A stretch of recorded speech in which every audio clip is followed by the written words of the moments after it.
Seja bem-vindo ao canal Analisando a Fé pela Razão. Me chamo Walter Ivan e nesse vídeo eu abordo um comentário do nosso amigo Ralph Gomes, um amigo e parceiro do canal, que ele expôs um comentário bem interessante falando acerca da ligação de algumas práticas religiosas, que não é algo exclusivo do cristianismo, acerca de repreensão da carne, de desejos e das vontades. Então, ou seja, nesse vídeo eu pretendo enriquecer a minha playlist que eu tenho aqui no canal, abordando sobre a Bíblia e a sexualidade, certo? E o comentário que ele postou no vídeo anterior que eu fiz acerca da conversão da ex-atriz pornográfica Jenna Presley ao cristianismo e a sua abstinência sexual durante 3 anos até atingir o matrimônio, ele aproveitou a oportunidade e comentou da seguinte forma: a Bíblia é uma coletânea de fragmentos manuscritos cuja fonte original de inspiração remonta ao Extremo Oriente. O mito de Noé, de Moisés e até de Jesus são plágios de histórias muito mais antigas. A filosofia oriental de origem imemorial relaciona o sexo à serpente da Kundalini. A serpente da Kundalini ela é até utilizada no símbolo da medicina, certo? Enfim, o Ralph ele já tem vídeo no canal abordando sobre essa questão dessa serpente, serpente da Kundalini, e você também pode pesquisar também melhor para se inteirar sobre o assunto. Por isso, os monges hindus, budistas buscam o ascetismo. O ascetismo é aquele equilíbrio total, entre corpo e espírito, enfim, é uma ligação perfeita. Isso envolve meditação, práticas de abstinências carnais, tá? Então, muito praticado por monges budistas e hinduístas, tá? Que ele fala meditação e abstinência sexual, pois eles acreditam que, retendo o sêmen, conseguirão elevar a serpente, o diabo, que está na base da coluna, ou seja, o inferno, subindo pelas 33 vértebras da coluna vertebral. 33 anos do início do sacerdócio de Jesus, Aqui ele faz uma relação no comentário sobre as 33 vértebras da coluna vertebral, também sobre a idade propriamente, 33 anos dentro da teologia cristã. É conhecido que Jesus Cristo foi crucificado, certo? De acordo com a história bíblica, de acordo com a tradição cristã. Até o topo da cabeça, o céu, onde ocorre a iluminação espiritual, coroa de raios ou espinhos. Por isso, a religião judaico-cristã é obcecada com sexo e o associa ao pecado, pois o que Deus queria evitar no Éden era exatamente a prática sexual, para que o homem não decaísse da pureza, iluminação e despreendimento para as regiões infernais, ilusão do desejo. Tá?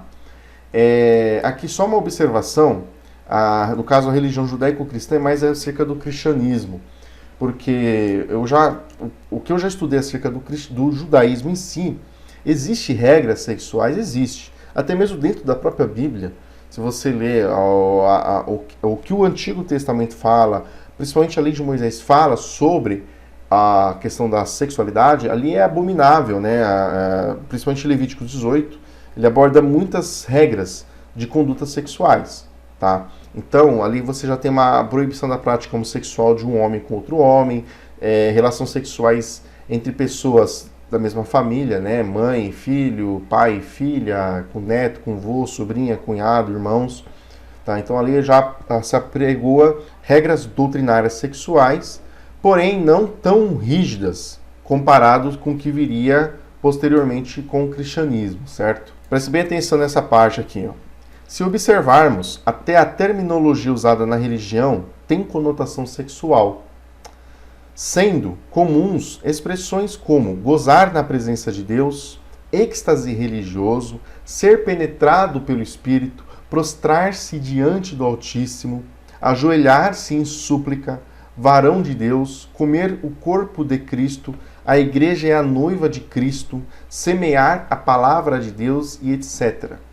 Atrelado a isso, logo cedo, os sacerdotes e escribas perceberam o poder de controle social que o aspecto sexual propiciava, pois quem controla o sexo, controla e manipula o desejo. Então, realmente, aqui é uma coisa muito interessante que ele postou nesse comentário, realmente, eu, como já fui cristão, e muitas pessoas hoje religiosas que acompanham aqui o trabalho também já foram, e até mesmo aos amigos religiosos, né? Eles vão perceber que realmente a igreja, muitas questões dessa forma de se relacionar com Deus tem uma conotação sexual. Prazer, o gozo do Espírito Santo, o preenchimento, né, de poder, que a pessoa ela se satisfaz, ou seja, ela tem que focar o desejo dela, a ânsia dela, no caso carnal, para as coisas doutrinárias que é apregoado dentro da igreja. Então ali se buscar a presença de Deus, se encher do Espírito Santo, ou seja, todo esse foco, toda essa energia que as pessoas têm, elas têm que procurar, de acordo com a doutrinação de muitas igrejas, canalizar aquilo para dentro da instituição, do que a instituição prega. Então a pessoa se preencher do Espírito Santo, ser cheia, ser renovada, ser avivada e sentir prazer, ou seja, é negar as coisas carnais, sexualidade, entretenimento de internet, computador, passeios, namoro, relação sexual, enfim, negar-se as coisas naturais, prazerosas, que qualquer pessoa pode fazer sem prejudicar a si mesma e nem ao seu semelhante, e dedicar tudo isso, canalizar tudo aquilo para a igreja, para a instituição, para a religião. Obviamente, ali você tem um líder religioso que ele vai ter, obviamente, as pessoas canalizando aquilo. Ou seja, eles dão a instrução e as pessoas seguem. Canalizando a sua energia para aquilo, obviamente, elas vão estar sob controle daqueles líderes religiosos. É o que acontece. Tá? Para quem já foi cristão, para quem já fez parte de uma denominação religiosa, sabe muito bem que isso acontece. Então eu achei realmente, Ralph, nessa parte aqui, ó, né, atrelado a isso, logo cedo os sacerdotes e escribas perceberam o poder de controle social que o aspecto sexual propiciava, pois quem controla o sexo controla e manipula o desejo. Então, ou seja, as pessoas, elas, às vezes, dependendo da denominação, a pessoa ali, ela deixa de namorar, certo? Às vezes ela interrompe um relacionamento que ela tem com uma pessoa que ela já conhece para se dedicar às práticas religiosas de uma instituição, de uma igreja, de um templo, enfim. Lembrando que isso não é só acerca do cristianismo, tá? No islamismo tem esse tipo de prática, em algumas vertentes de religiões afro-brasileiras existe esse tipo de prática, né? As religiões orientais, propriamente, como o nosso amigo ele citou aqui no comentário. Então, realmente é uma forma de controle. Então, eu achei sensacional e excelente. Eis aí um dos motivos que eu trouxe o comentário em vídeo. Continuando aqui, ó. Associaram então a pureza com castidade e até os dias de hoje o sexo é considerado sujo pela religião e a abstinência sexual vista como um indício de bom caráter pela sociedade, o que é um absurdo, pois sexualidade é apenas uma função fisiológica e uma atividade humana prazerosa como outra qualquer. Se algum religioso evita o sexo, deveria evitar comer, beber, dormir bem, sorrir, ir a show gospel, passear com os amigos, brincar com animais, com os filhos, assistir a filmes, novelas, vibrar com jogos, né, de futebol, etc. Pois tudo isso envolve desejo e prazer egoísta. Sobre essa parte aqui do comentário, eu não vou concordar 100%, tá? Não que o nosso amigo Ralph ele esteja errado, tá? Aqui realmente mais uma vez ele foi brilhante, mas dependendo da denominação, da vertente religiosa cristã ou muçulmana, ou enfim, vou falar principalmente do cristianismo, tá? Eu vou falar do cristianismo porque eu fui cristão, eu vivi o cristianismo, eu vivi enclausurado dentro de igreja, enfim, então o motivo de eu enfatizar mais o cristianismo é porque realmente durante muitos anos da minha vida eu fui cristão, tá?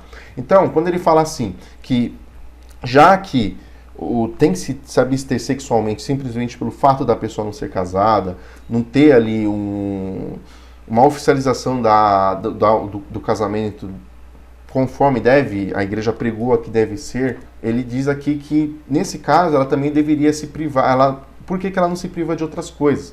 Porque realmente tem crentes que se privam da vida sexual, só que eles praticam outras coisas. Vai passear, joga bola, assiste televisão, assiste novela, enfim. Só que dependendo, o Ralph e os demais amigos que estão assistindo o vídeo, dependendo da vertente religiosa, as pessoas se privam disso aqui. Tem denominações que privam a pessoa de ter uma televisão, acesso à internet é restrito, Enfim, tem denominação que proíbe a prática esportiva, o homem jogar bola, a mulher de repente fazer uma maquiagem, pintar o cabelo. O controle não é só sexual. Por isso que é um sistema religioso, é uma coisa que, se a pessoa não souber usar com moderação, tem igrejas aí que escravizam a pessoa de forma abusiva. A pessoa, ela deixa de viver, ela, sabe, só vive na esperança de uma vida vindoura que não tem evidência nenhuma. Então, ou seja, é um absurdo. Se a pessoa se sentir bem naquilo, beleza, mas se você, de repente, chegou aqui esse vídeo e está começando a se questionar acerca desse sistema religioso, eu te aconselho você começar a abrir seus olhos, certo? Eu mesmo já me permiti, infelizmente, por falta de orientação, por ignorância, por despreparo e experiência de vida, eu me permiti ser manipulado pela religião, ser manipulado por líderes religiosos, e me arrependo muito, eu perdi muito com isso. Por isso que eu faço esse vídeo de alerta, tá? O Ralph também, ele tem a história dele ligado com a religião, então, enfim. E aqui esse exemplo que ele dá sobre pessoas de crentes, no caso, que se abstêm simplesmente de sexo, isso aí é quando a igreja é mais moderada, tá? Quando a igreja é mais aberta, ela tem aquela teologia mais liberal, mais flexível. Porque dependendo da denominação, tudo isso aqui que ele citou aqui, o crente ele deixa de fazer. Porque o pastor fala que é pecado, é coisa da carne, é vontade, e tudo a carne tem que ser mortificada. Então, realmente, mais uma vez aqui ele foi brilhante, porém eu tive que fazer essa observação. Para finalizar, ele fala o seguinte: os cristãos, para serem mais coerentes, deveriam fazer como os monges budistas, ou seja, isolar-se nas montanhas, longe do mundo, para atingir a iluminação, e não somente pôr hipocritamente um cinto de castidade. Tá? Aqui ele finaliza o seu comentário. Bom, quero agradecer ao amigo Ralph Gomes, mais uma vez, pelo brilhante, excelente comentário, certo? Ele é um parceiro aqui do canal, sempre ele comenta aqui, participa, postando, né, de forma brilhante. Não somente a ele, né, mas aos demais amigos que compartilham, que comentam, né, críticas, sugestões, opiniões. Então eu acho isso muito bacana. Eu quero criar aqui no canal Analisando a Fé pela Razão um ambiente de convívio pacífico, de paz, racional, certo? E de respeito. Beleza? Então agradeço aí. Muito obrigado, Ralph, pela sua participação no canal. E também aos demais amigos. Dúvidas, críticas, sugestões referente ao vídeo e ao que o comentário do amigo, né, os comentários aqui embaixo estão abertos. Se você gostou, deixe o seu like. Se você é novo por aqui, inscreva-se no canal, ative o sininho de novas notificações e veja também outros vídeos, beleza? Agradeço a todos aí pela presença e paciência. Muito obrigado. Forte abraço e paz a todos.